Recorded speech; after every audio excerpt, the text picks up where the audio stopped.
So we've got news here based on reporting by the Dutch newspaper De Volkskrant.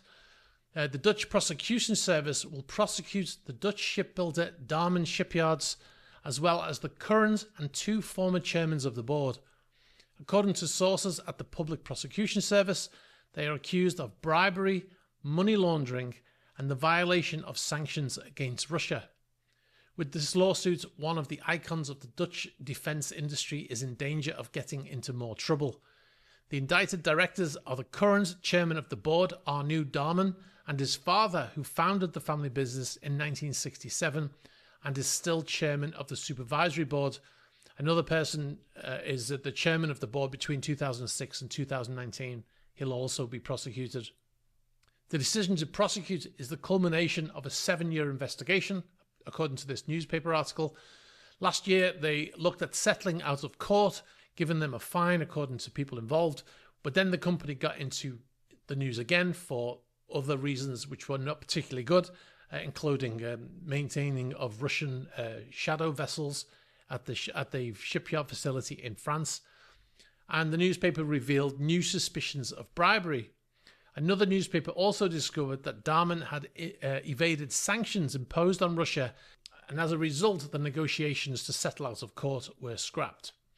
Now, if Damen is convicted, they'll not be allowed to compete for government contracts for 4 years, according to the Dutch government rules. Now, Damen also has a naval yard. They took over this naval yard in 2001, which is the main supplier to the Dutch Navy. And in the last 18 months, for example, €5 billion worth of government contracts to build naval vessels and submarines has gone to that shipyard. So that's what they stand to lose if they're barred from taking those contracts in the next 4 years. Now, Damen has continued to supply goods and technology to Russia over the past 3 years, according to the customs research. This would have violated the sanctions. And with the sales, Russia would also be able to strengthen their military, the Public Prosecution Service thinks. Damen, which also sold yachts to Russians for years, and after the sanctions were placed on their customers from Russia, they actually filed a lawsuit against the government to ask for disadvantage compensation because of lost income in Russia.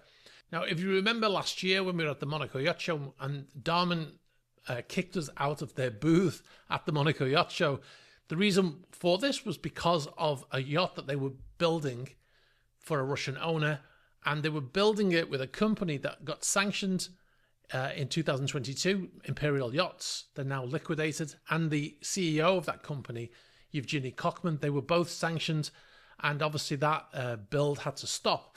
Now, employees of Imperial Yachts, they formed their own companies and magically got those contracts, and then Damen just continued working with that new company to continue building that yacht after the main company had been sanctioned.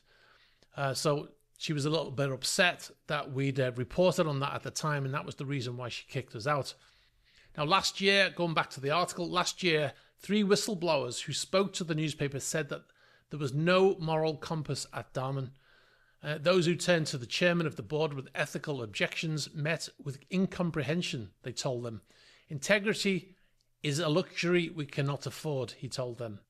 Now, the court case that they filed against the Dutch government, Damen filed a court case against the Dutch government for loss of earnings, right?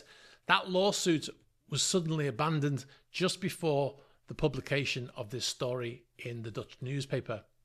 Now, if you remember, in January this year, Damen were in the news again when it transpired that the company had been fixing Russian oil tankers.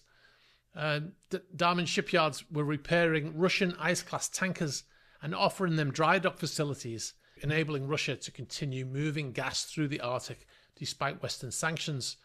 After that transpired that they were doing this, they said that they had no further plans to maintain any of those ships. Anyway, we will, of course, keep you up to date with this story. Thanks very much for watching this video. You've been watching a SuperYacht News clip. If you'd like to see the full unedited SuperYacht News video, you can click on the link over here. You can also find our channel links below here. And if you'd like to see more shorter videos like this one, be sure to subscribe to this channel.